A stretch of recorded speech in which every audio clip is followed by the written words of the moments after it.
A sabedoria se manifesta através dos conselhos. Amém? Eu quero começar com esse ponto na mensagem. A sabedoria se manifesta através dos conselhos. Provérbios 11:14. Provérbios 11:14 diz assim: não havendo sábios conselhos, o povo cai, mas na multidão de conselhos há segurança. Amém? Então o Provérbios 11:14 exalta o conselho. A gente tem um ditado popular que despreza o conselho. Quem conhece esse ditado popular? Diz assim: se conselho fosse bom... Quem conhece esse versículo que não é da Bíblia? Se conselho fosse bom, a gente não dava. A gente... Isso não é um versículo, tá bom? É um ditado popular que confronta a Bíblia. É um ditado popular que vai na contramão do que a Bíblia diz. Porque o que a Bíblia diz é exatamente isso: não havendo sábios conselhos, o povo cai, mas na multidão de conselhos há segurança. Olha o que a Bíblia diz mais. Provérbios 15:22. Provérbios 15:22. Então, risca da sua... Vou te dar um conselho.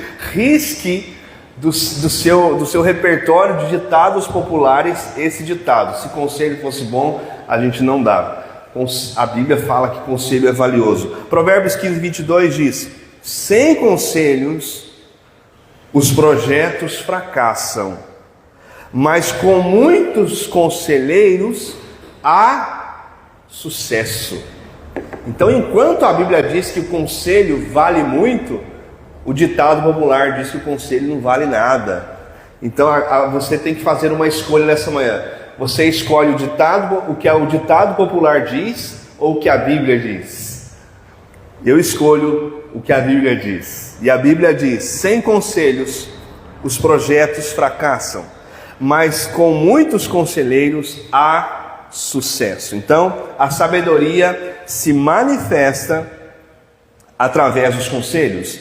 A sabedoria se manifesta através do outro. Diga comigo: a sabedoria se manifesta através do outro. Provérbios 6:20. Olha o que diz Provérbios 6:20. Meu filho, guarde o mandamento do seu pai, não abandone a instrução da sua mãe, tenha-os sempre amarrados ao seu coração, pendure no seu pescoço. Quando você andar, essa instrução o guiará. Quando você se deitar, ela o guardará. Quando acordar, falará com você. Então está falando do conselho do pai e da mãe. A sabedoria se manifesta através do outro, através do pai, através da mãe, através dos mais experientes, né? E então eu coloquei aqui: existe uma sabedoria no conhecimento empírico. Amém? Existe uma sabedoria muito poderosa no conhecimento empírico. Você sabe o que é conhecimento empírico, né? É o conhecimento que você adquire com a experiência. Por exemplo, eu tenho conhecimento empírico de andar de bicicleta. Alguém tem conhecimento empírico? Você sabe andar de bicicleta, gente? Tem gente que não sabe. Tem gente que não sabe. Sabe andar de bicicleta, Du? O Du tem um conhecimento empírico, ou seja, ele sabe porque ele já praticou, já andou de bicicleta. Agora, o que é o oposto de um conhecimento empírico? É algo que você só sabe da teoria. Você só tem teoria. A sabedoria se manifesta através do outro. Então, quando eu presto a atenção no conhecimento empírico do outro, eu posso receber livramentos. Receber livramentos. É tão importante estar com os ouvidos abertos para aquilo que o outro já aprendeu de forma empírica. É tão importante saber o que os tombos que as pessoas já tiveram de forma empírica e receberam sabedoria. Tem sabedoria que você carrega porque você quebrou a cara. Quem já quebrou a cara? Diga amém. Você quebrou a cara em alguma situação. E você então tem um conhecimento empírico, que é poderoso. E você pode desfrutar dessa sabedoria. Por exemplo, quando eu tive um carro em 2010, um Gol, e arrebentou a correia dentada. E eu nem sabia o que era isso, gente. E o conserto ficou muito caro mesmo. O motor arrebentou com o motor. Mas não teve uma alma bondosa para dizer, olha, você que não tem muita experiência com carro, verifica a correia dentada. Não teve uma alma bondosa que me desse esse conselho. Eu ia perguntar, que correia dentada? O que é isso? É uma correia cheia de dente? É exatamente isso. Então toda vez que eu tenho a oportunidade, que eu estou com algum novato assim do meu lado, que está com um carro ali pela primeira vez, eu já falo isso. Eu não sei se os carros mais modernos ainda têm essa preocupação com correia dentada. Mas eu vivi uma experiência que eu fico ali sempre atento. No meu carro tem correia dentada. Eu fico sempre atento. É um conhecimento empírico. A gente não esquece. Eu acho que é o cabo. Não, mas acho que não... Seja o que Deus quiser. Eu acho que é aí. Amém? Então o conhecimento empírico que a gente carrega é muito importante, mas olha que bênção, você aprender com o conhecimento empírico do outro. Se alguém chegasse em mim e falasse, olha, eu já tive um problema com correia dentada e meu carro estragou e o motor, teve que fazer o motor, foi uma dor de cabeça. Se alguém tivesse me falado isso, eu poderia receber sabedoria através do outro. Amém? Então abra os seus ouvidos, abra o seu coração para aquilo que os outros já viveram. É muito bom quando você acerta algo que você não teve a necessidade de quebrar a cara, não teve a necessidade de ter um tombo. Então, a partir desse momento que você tem essa sensibilidade, não, deixa eu ver o que o outro está falando, eu sempre estou atento, a gente vai ficando cada vez mais atento ao que os outros estão falando, porque eu posso encontrar ali uma sabedoria, um conhecimento empírico de algo que a pessoa já viveu, e eu não vou precisar viver de novo. Gente, você não precisa que a sua correia dentada arrebente, precisa? Porque o seu pastor está falando aqui que isso aí é um problema. Você tem que sempre estar atento. Você não precisa passar por isso. Amém? Não precisa passar por isso. Se você consegue desfrutar da sabedoria do outro, através do outro, você não precisa passar por isso. E aqui falo do conselho do pai, do conselho da mãe. A gente despreza às vezes o conselho dos mais velhos, né? Quanto mais a gente vai ficando mais adulto, a gente mais entende aquilo que o mais velho disse. A dona Adelaide, ela sempre falava muitas coisas, e cada vez que eu vou ficando mais velho, eu e a Sara, a gente sempre tem esse comentário. Gente, a dona Adelaide tinha razão. Ela falava coisas que eu falava, para mim não fazia nenhum sentido, e quanto mais os anos passam, eu e a Sara, a gente sempre tem esse comentário em casa. Nossa, a dona Adelaide falava isso, lembra? Agora faz sentido. Então a gente acaba desprezando o conselho dos mais velhos, porque eles viveram em outras épocas, né? Não tinha aquilo que a gente tem. Mas existem algumas coisas que são, como eu falei na mensagem passada, que são sistemas, estratégias, metodologias. Isso muda, realmente. O mais velho, ele não tem o domínio que a gente tem de algumas ferramentas mais modernas. Mas o mais velho tem domínio de princípios, valores, essência, que nunca mudam. Gente, tem coisa que não muda. E o próprio livro de Provérbios vai falar isso. Olha, Eclesiastes, agora eu vou lá para Eclesiastes, tá bom? Que é também um livro escrito por Salomão. Capítulo 1, versículo 8. Então você pode pensar assim, meu pai está falando isso, mas ele viveu em outra época. E é claro, o sistema mudou, métodos mudaram, mas existem coisas que não mudam. E quando a gente entende isso, a gente também se atenta para o conselho do mais velho, do pai, da mãe, do avô, da avó. Eclesiastes 1:8 diz assim: a vida é uma canseira, nem dá para descrever. Mesmo que vejamos tudo o que existe, não ficamos satisfeitos. Podemos ouvir todos os sons, mas nem assim ficamos contentes. Versículo 9: a história sempre se repete.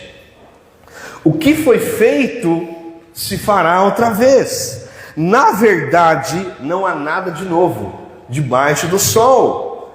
Tudo já foi dito ou feito antes. Você pode mostrar alguma coisa nova? Como é que você sabe que isso não existiu há muito tempo?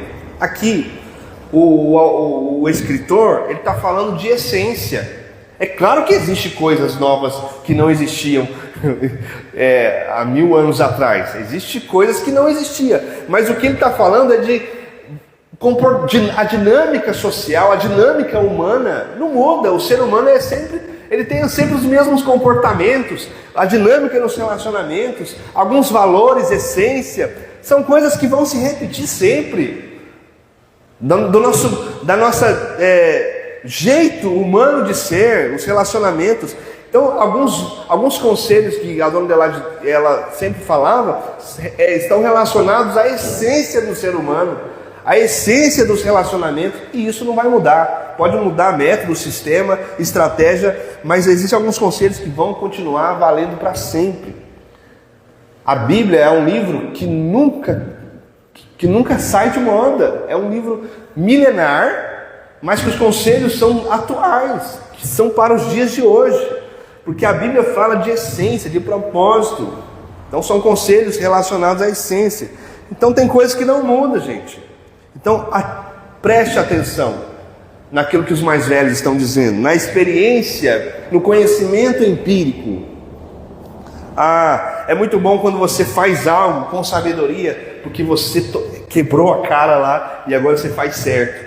Mas melhor ainda é quando você não precisa quebrar a cara, gente. Melhor ainda quando alguém já quebrou a cara no seu lugar. É muito melhor quando alguém já caiu naquele erro e você aprende com ele. Ele caiu, mas eu não vou cair. Olha que bênção, olha que livramento. Você poder sentar com alguém mais velho e ouvi-lo, e perguntar, fazer perguntas. Sabe o que você tem a dizer sobre isso? Ele vai falando: olha, não faça isso. Se eu sentar com um pastor mais velho, que tem mais estrada que eu, o que eu vou fazer? Eu tenho que perguntar: o que você errou no seu ministério? O que você fez que você não faria de jeito nenhum? Ele vai falando ali e eu vou prestando atenção, porque os conselhos são valiosos. Conselho é valioso. A sabedoria se manifesta através dos conselhos. Olha que bênção, gente. E conselho, esse ditado popular realmente, ele confronta completamente esse princípio, porque ele diz, né, que se conselho fosse bom, eu não dava, vendia. Que eu não sei se você já pagou algum momento só para você ouvir alguém dando conselho. Você já pagou, já investiu dinheiro nisso? Eu já participei de cursos que eu investi um alto dinheiro só para sentar e ouvir um pastor mais experiente que eu falando. Eu já fiz isso, porque eu entendi que vale a pena investir. Os conselhos têm valores, né? A experiência, o conhecimento empírico. Eu costumo ouvir pastores mais velhos. Pego ali, se tem uma entrevista, um podcast de um pastor falando sobre a sua trajetória, eu fico ali atento. Eu falei: nossa, eu não vou errar nisso daqui. Eu não preciso aprender, eu não preciso ter conhecimento empírico nisso. Não, eu posso desfrutar do conhecimento empírico do outro. Amém? Sabedoria. Outra parte que eu quero falar aqui, sabedoria nas conexões. Sabedoria nas conexões. Provérbios 13:20 diz assim, Provérbios capítulo 13, versículo 20.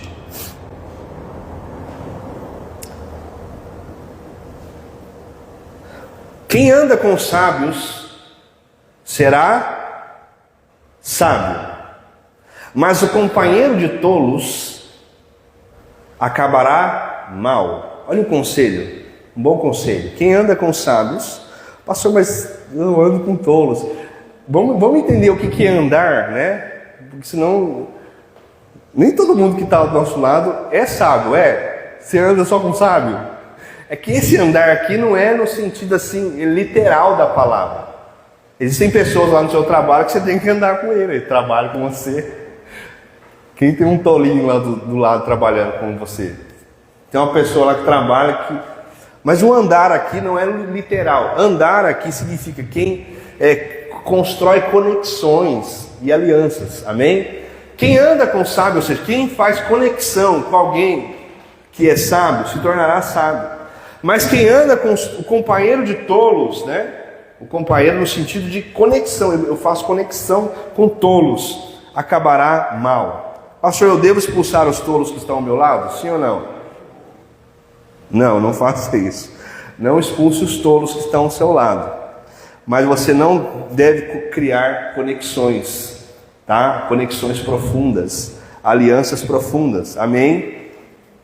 Da mesma forma que a sabedoria é transferida através do outro, a tolice também é transferida através dos relacionamentos. Amém? Então os relacionamentos não é um lugar onde só se transfere sabedoria, mas é um lugar também onde se transfere tolice. O companheiro dos tolos acabará mal. Pastor, o que eu faço com os tolos que estão do meu lado? Lá no meu trabalho, na minha escola, que tem os tolos, né? O que você faz com tolos? Porque tem tolo em todo lugar, né? Tem sábio em todo lugar, tem tolo. O que você faz com ele? Não faça conexões profundas. Fica só no superficial, amém? Você percebe que alguém é tolo, você vai fazer uma aliança profunda com ele? Não faça conexões profundas. Isso é sabedoria nas conexões. Você percebeu que alguém está caminhando no caminho da tolice. O que você faz? Conexão superficial. Olá, tudo bem? E o Corinthians? Ah, legal. Ah, e o Palmeiras? Legal. Só isso. São essas coisas que se fala nessa atmosfera. E aí? Esse tipo de conversa. Não é construção de propósito, de aliança, de conexão profunda. Não é. Você caminha no raso. Falando, aqui eu vou só ficar em águas rasas. Ah não, aí você vê um tolo e fala, não, vamos caminhar para águas profundas. Gente, aí você tem que lembrar do conselho de Salomão. Quem anda com o sábio será sábio, mas o companheiro dos tolos acabará mal. E não é um talvez, não é sim, acabará mal. Imponha limite nos relacionamentos, amém? Imponha limite nos relacionamentos. Como saber que alguém ultrapassou o limite? Isso aqui é sabedoria, hein? Imponha limite nos relacionamentos. Como saber que alguém ultrapassou o limite? Eu tenho uma resposta de Deus para o seu coração. Como saber que alguém ultrapassou o limite? A resposta é: quando a pessoa merece ser chamada de diabo. Vou repetir. Quando alguém ultrapassou o limite? Quando ela merece ser chamada de quê? Tem um homem na Bíblia que foi chamado de Satanás. O nome dele é Pedro. Jesus chamou Pedro e de que Jesus disse para ele?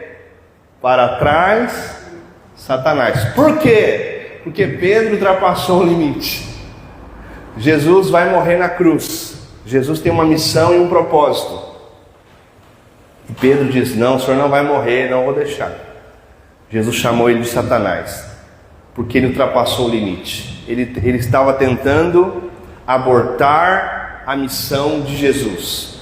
Quando que você percebe que alguém que está do seu lado ultrapassou o limite? Quando ele merece ser chamado de diabo. E quando que alguém que está do seu lado merece ser chamado de diabo? Quando essa pessoa está tentando abortar a sua missão, o seu propósito. Quando essa pessoa, de alguma forma, está abortando a sua missão. A intenção de Pedro ali, naquele comentário, ele chama Jesus num canto e dá um conselho para Jesus. Né? Jesus, é o seguinte, não vai morrer não. Esse negócio de cruz aqui, que papo que é esse? Que Jesus falou, vou morrer, gente. Aí de Pedro, Não, peraí, não vamos morrer, não. Esquece aí, morrer, vamos conquistar o mundo. Não, nós vamos restaurar o reino de Israel. Nossa, seremos uma nação poderosa novamente. Vamos destruir o Império Romano. Vamos tomar o poder novamente. Não, que morreu o quê? Deus está falando de cruz, de morte. Pedro não está entendendo nada. E Pedro dá conselhos para Jesus, tentando tirar da mente de Cristo a sua missão. Aí Jesus fala assim, o quê? Para trás, Satanás. Quando que alguém ultrapassou o limite no seu relacionamento? Quando essa pessoa merece ser chamada de diabo. Pastor, eu não sei quem são os meus inimigos. Perceba quem são os seus inimigos. Isso é sabedoria. Perceba quem são os seus inimigos. Pastor, quem são os meus inimigos? É toda pessoa que está tentando sabotar a sua missão. Jesus chamou Pedro de diabo porque ele estava tentando sabotar a missão. Quem são os seus inimigos? Toda pessoa que está tentando sabotar a sua missão. Você tem uma missão, amém? Tem um propósito de Deus sobre a sua vida, amém? Tem um propósito, você tem um chamado de Deus, gente, amém? Você tem um propósito, uma missão. Pastor, mas eu já estou com 80 anos, não importa a sua idade, não importa, eu tenho só 15 anos, não importa, eu só tenho 20, só tenho 30, não importa, há uma missão. Se você está vivo, gente, você está aqui respirando, olhando para mim, Deus tem uma missão no seu coração, existe algo de Deus para a sua vida nessa terra. Deus tem um propósito, e Deus tem derramado sobre você uma missão. Assim como Jesus tinha uma missão de morrer na cruz do Calvário e salvar a humanidade, está sobre mim, está sobre você uma missão de Deus. Agora, quem são os meus inimigos? Jesus reconheceu. Jesus disse, para trás, Satanás, porque estava tentando sabotar a missão. Quem são os seus inimigos? São aqueles que estão tentando sabotar a sua missão. E você pode dizer, pastor, eu não tenho inimigo. Você quer descobrir os seus inimigos? Descubra a sua missão. Como descobrir os meus inimigos? Descubra a sua missão. Você não vai perceber quem são os seus inimigos enquanto você não tiver convicção da sua missão.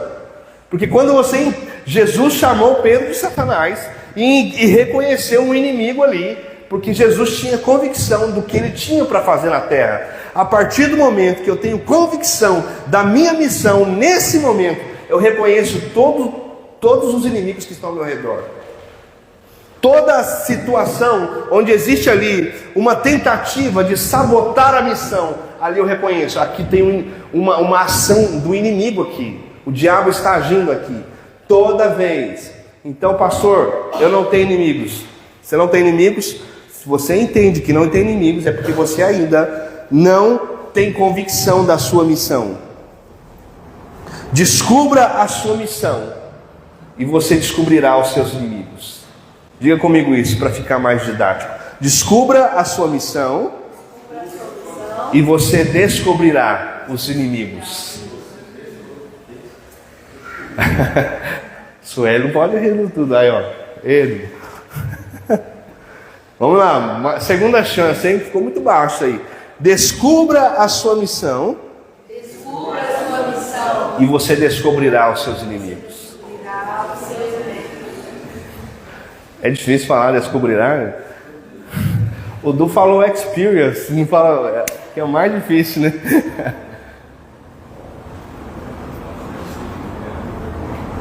Jesus está caminhando ali com os discípulos e ele percebeu uma ação inimiga, uma ação do diabo, que Jesus tinha convicção. Isso é sabedoria nos relacionamentos. Saiba quando alguém ultrapassou o limite. Amém? Olha um conselho aqui do seu pastor para você. Antes de escolher o caminho, escolha quem vai caminhar com você. Amém? Receba.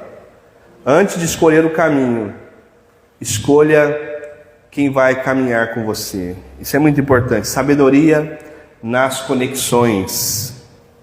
Existe um modelo de conexão que não é saudável. Sabe qual é? Quem aqui tem limites e erros? Quem aqui? Eu tenho, você tem. Limites e erros. Existe um modelo de conexão onde nós percebemos alguém que tem o mesmo limite, o mesmo erro. Sabe o que a gente faz? Esse é um modelo de conexão não saudável. nós nos unimos, porque a gente tem algo em comum. Então, digamos que eu tenho um limite e um erro, que eu preciso resolver, que eu preciso ser curado. Aí eu encontro a Sara. Como que a gente não se conhece? A Sara tem o mesmo limite, o mesmo erro. Aí eu falo assim, nossa, a gente tem algo em comum. E a gente se junta. Não para viver uma cura, mas para a gente errar junto. Quem está entendendo isso aqui? Esse é um modelo de conexão não saudável. Aí a Sara tem um erro e eu tenho o mesmo. Nossa, você tem esse erro, você tem esse limite, então vamos se juntar e vamos errar junto. Esse modelo de conexão não é saudável. E ele acontece com frequência. Pessoas que se unem por causa dos erros e das limitações, não para viver cura, não, vamos viver uma cura juntos, mas para que juntos possam errar e ficar mais tranquilo. Não, peraí, você também tem o mesmo erro, o mesmo limite, o mesmo problema.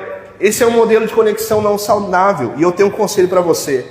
Quem erra com você hoje, olha, escuta isso. Quem hoje erra com você, no futuro vai errar contra você. Vou repetir. É um conselho. É um conselho valioso. Quem hoje erra com você, no futuro vai errar contra você. Então esse modelo de conexão não é saudável. Agora, se eu me juntar a alguém, ó, eu tenho um limite, eu tenho um problema, vamos juntar para a gente viver cura juntos, aí sim, eu posso me unir a Sara. Eu tenho um problema e ela tem um problema igual ao meu. E nós nos juntamos e falamos, não, nós vamos ser curados em Deus juntos. Aí sim, esse modelo conexão é saudável. Mas quando a gente se junta para errar junto, lembra do conselho que eu vou te dar. Quem hoje erra com você, no futuro vai errar contra você. Sabe aquela pessoa que você gosta de fofocar? Nossa, eu gosto daquele amigo, daquela amiga que a gente fofoca junto, é muito bom. Pode saber que essa pessoa, ela erra contra você. Hoje ela está errando com você. Falando, pode saber que amanhã ela vai errar contra você. Amém? Então cuidado. Nossa, você já encontra, já fica até eufórico, né? Nossa, posso fofoca em dia. Aí ela erra com você. A pessoa que erra com você, eu estou falando da fofoca, mas existem milhões de casos de erros.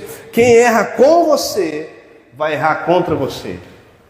Quem fala mal de alguém com você, vai falar mal de você. Né? Às vezes a pessoa vai falar mal de alguém e ela coloca você como alguém confiável. Ela coloca você lá em cima. Não, estou falando isso para você que eu confio em você, sabe? É assim que funciona. A pessoa chega e fala, nossa, fulano, está acontecendo isso. Não, estou falando para você que eu confio em você. Olha aí o sistema, ó. Não, eu confio aqui. Vamos orar. Pode saber, querido. Assim, vamos colocar 99% de certeza que essa pessoa um dia vai fazer a mesma coisa contra você. Então olha o conselho, quem erra com você, vai errar contra você. Olha, eu vou pôr 99% para não colocar 100%, porque toda regra tem uma exceção, né? Não é isso que diz o conselho? Mas tome cuidado com quem erra com você, amém? Porque no futuro pode errar contra você e é quase certeza. O que a gente faz nesse caso? A gente para de errar junto, a gente se cura junto, a gente vive cura, vive alinhamento, em nome de Jesus. Você será lembrado pelo inimigo que você venceu, ou você será lembrado pelo inimigo que venceu você. Amém? Vou falar o nome de um inimigo aqui, tá bom? Aí você fala o nome de quem você lembra. Golias. Amém. Dalila. Ou seja, o inimigo, a pessoa que você coloca no seu relacionamento, você será lembrado ou pelo inimigo que você venceu, ou pelo inimigo que venceu você. Então nós temos dois inimigos aqui, Golias, e a gente lembra do Davi, porque Davi venceu Golias. Mas nós temos Dalila, nós lembramos de Sansão, por quê? Porque Dalila venceu Sansão. Então você escolhe, você quer ser lembrado pelo inimigo que venceu você, ou você quer ser lembrado pelo inimigo que você venceu? Aleluia. Eu não sei quanto a você, mas eu quero que os inimigos que forem falados, que foram meus inimigos, que eles sejam lembrados, porque eu venci. São inimigos que eu venci. Quando falar o nome de um inimigo, fala Marquinhos. Por que você está falando Marquinhos? Porque ele venceu esse inimigo. Aleluia.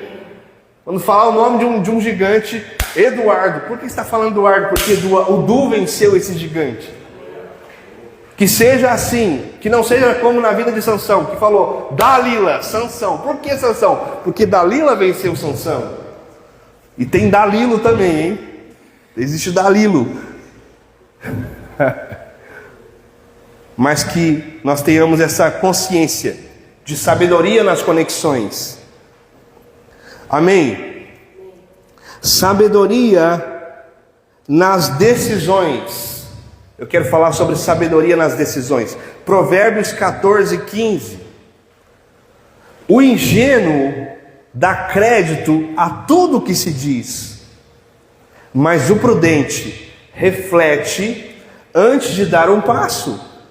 O sábio é cauteloso e se desvia do mal, mas o tolo é afoito e se dá por seguro.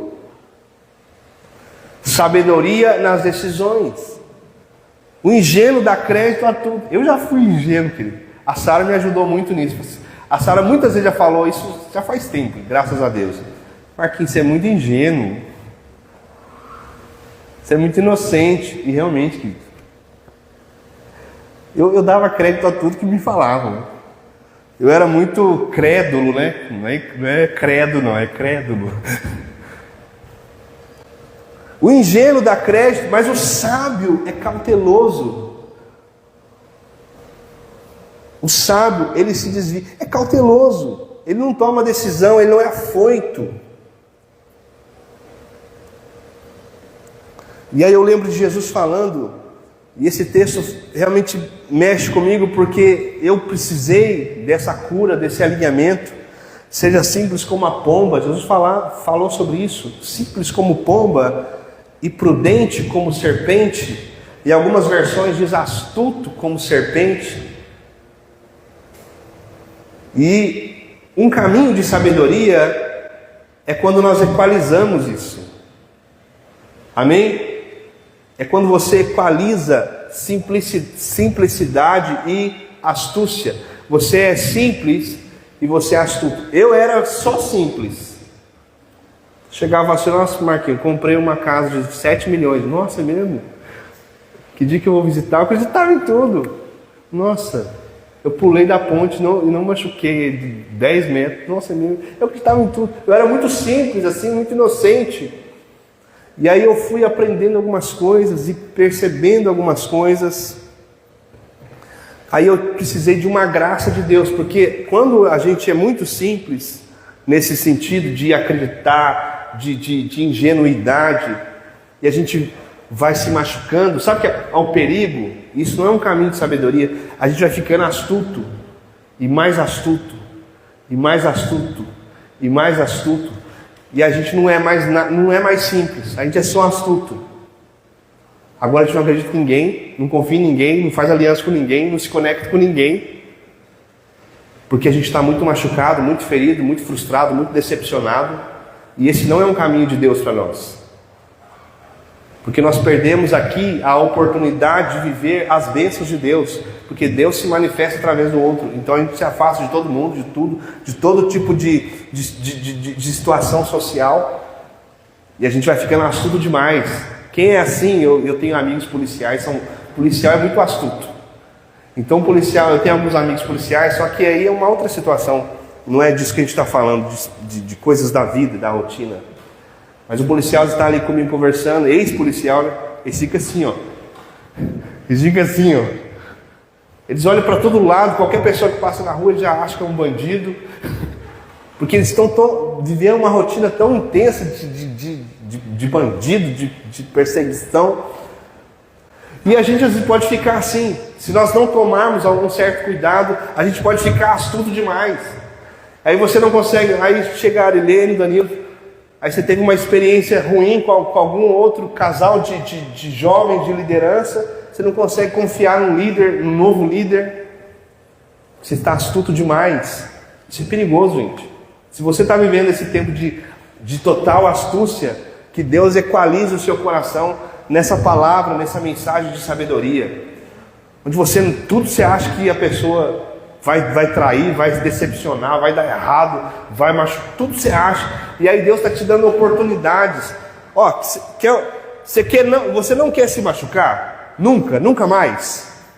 Faz o seguinte, não se relaciona com ninguém, não fala com ninguém, fica na sua casa, pronto, você não vai se machucar nunca mais. Olha que benção. Mas tem o lado ruim, você não vai viver nenhuma vitória de Deus. Porque as vitórias de Deus vão se manifestar através de pessoas. Ou seja, você será uma pessoa sem feridas, mas também sem troféus. Você não vai viver as bênçãos de Deus, que Deus se manifesta através do outro. E eu fui ficando mais astuto, e Deus foi me equalizando. Amém? Porque eu tenho que ficar simples também. Eu tenho que ser simples e astuto ao mesmo tempo. E só Deus nos dá essa graça de equalizar simplicidade e astúcia. Então hoje, nos meus relacionamentos, eu sou as duas coisas. Eu sou simples e consigo desfrutar de um relacionamento, de uma conexão, de uma aliança, e também ao mesmo tempo aquela astúcia, mas uma astúcia saudável, uma prudência saudável. Então equalize o seu coração nesse sentido, para que você viva sabedoria nos relacionamentos e nas decisões. Vou ler o texto de novo. O ingênuo dá crédito a tudo que se diz. Aí eu fico lembrando de tantas coisas. Mas o prudente reflete antes de dar um passo. Quem aqui acredita em tudo que se diz? Você ainda está nesse nível de ingenuidade? O sábio é cauteloso e se desvia do mal, mas o tolo é afoito. Equalize o seu coração. Seja simples, seja astuto, seja os dois. Na medida certa, equalizar aqui. É tão importante equalizar. A gente que trabalha com som, a gente mexe com equalização, né? A gente mexe. E quando você não equaliza, ali tem 3 modelos, 3 níveis. Tem o grave, o médio e agudo. Então quando a gente vai ligar o som aqui, a gente tem que colocar um pouco de grave, um pouco de médio, né? E um pouco de agudo. Mas se você tirar o grave, tira o grave aí do Rubio para eles verem como é que é legal. Às vezes você está sem grave. Aí ó, tira o grave. Ixi, não deu certo, né? Acho que está na placa. Está equalizado. Mas se você tirar o grave, fica aquela voz, sabe? Que vendia, aquele som que vendia pamonha. Aí fica com aquele som lá. Aquela voz que vem de pamonha, tipo, Piracicaba, e tocava a música do Beethoven, que é a música do gás, né?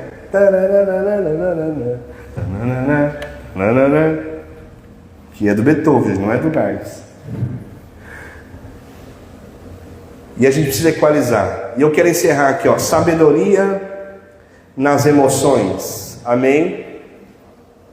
Sabedoria nas emoções.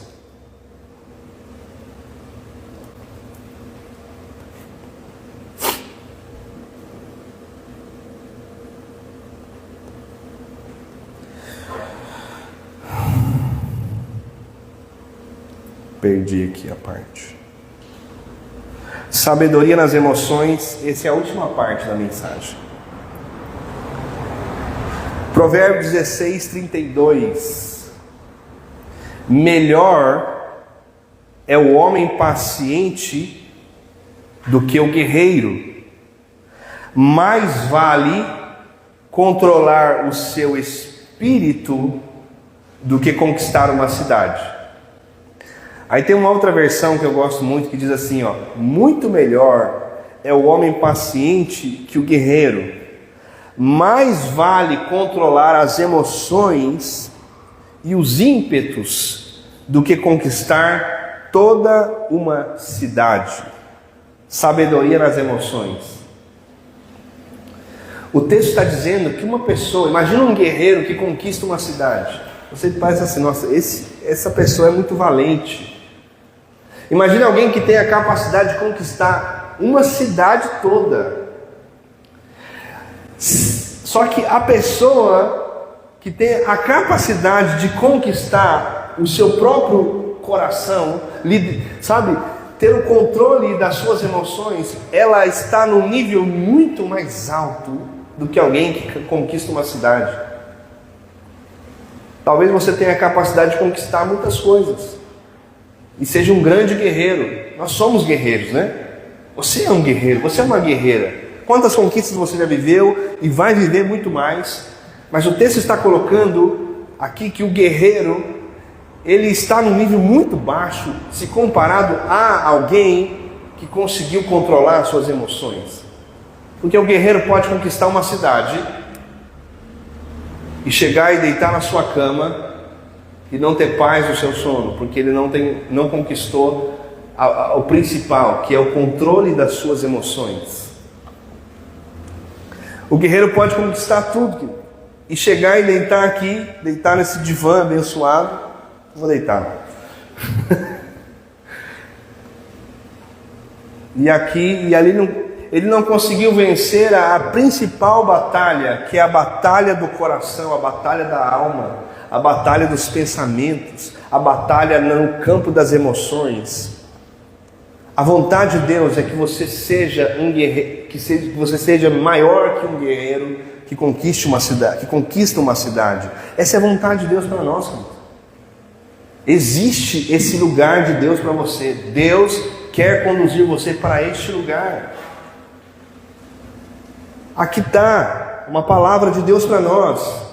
Você crê na palavra de Deus? Você crê que Deus pode te capacitar nesse tempo de sabedoria para que você viva esse nível de conquista, esse nível de sabedoria, onde você tenha controle daquilo que é principal? Eu acho que essa é a raiz de toda a sabedoria aqui, de todos os dilemas humanos.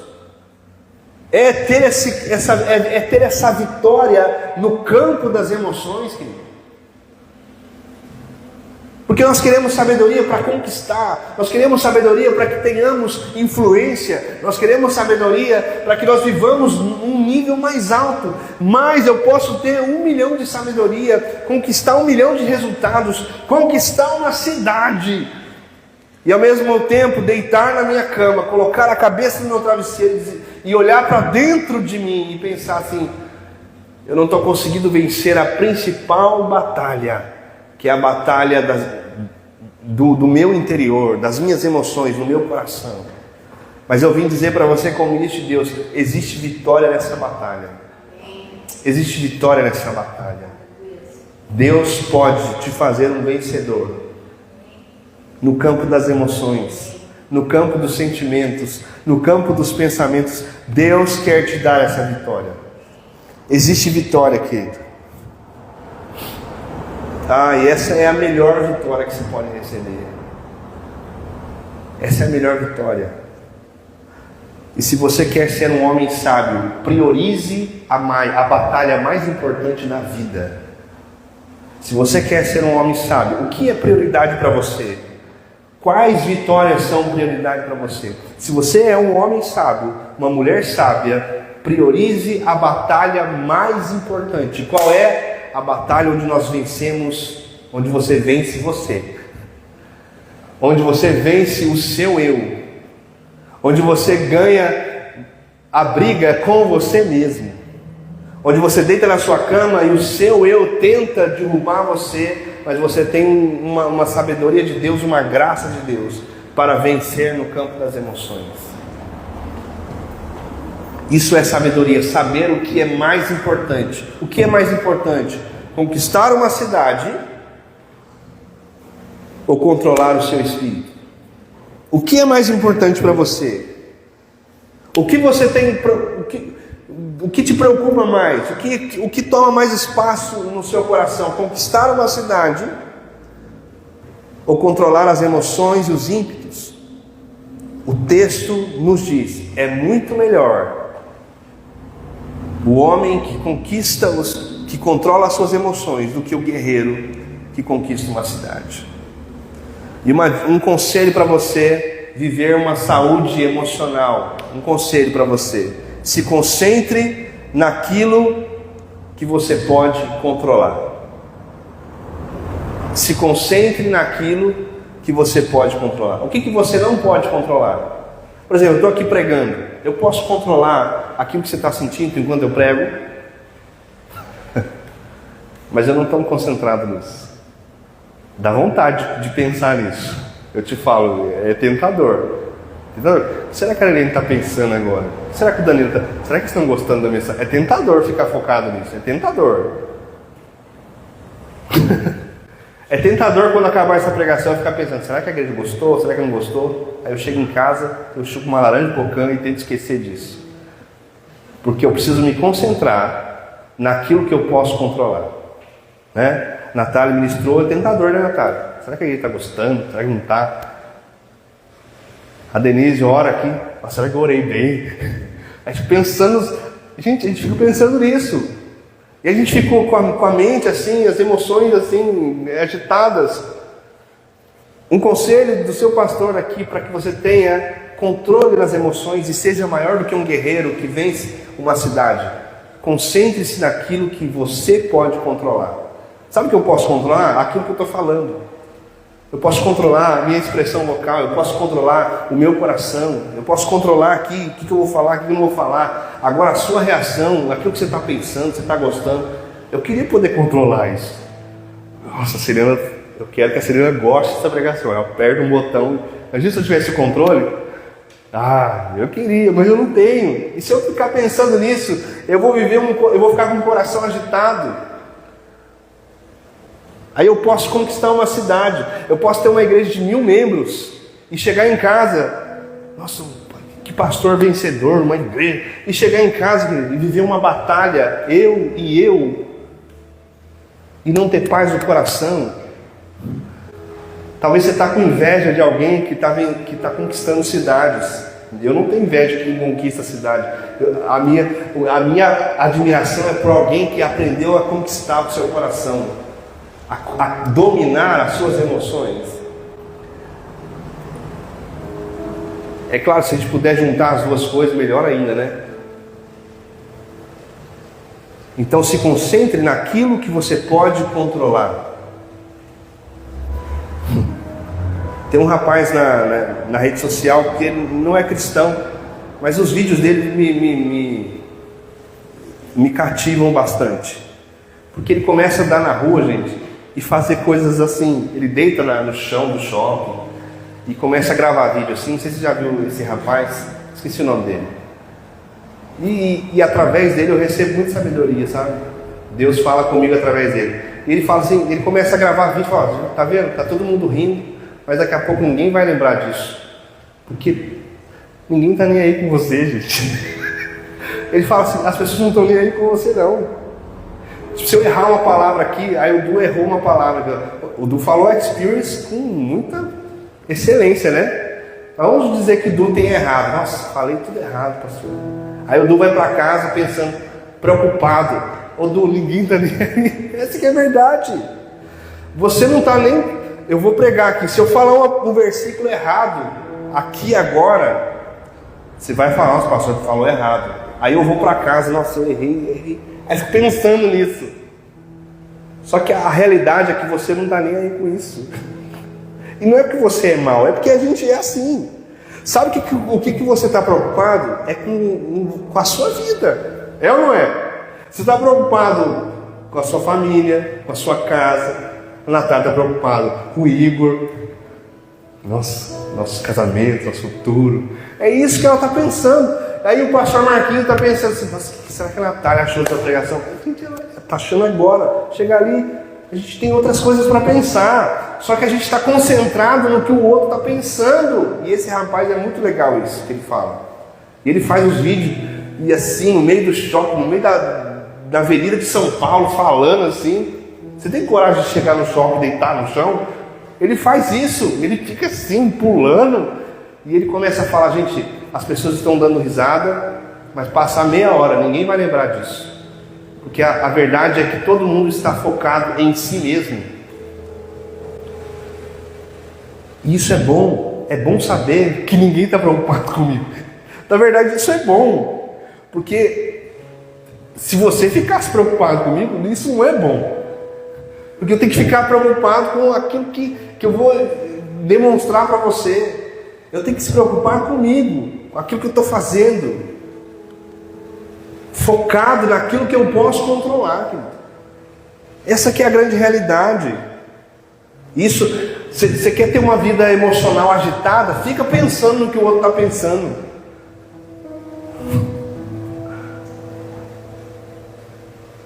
Aí o Danilo pregou ontem nos jovens, olha que benção, glória, glória. Aí o Danilo vai embora. Ai, será que os jovens gostaram? Será que não gostaram?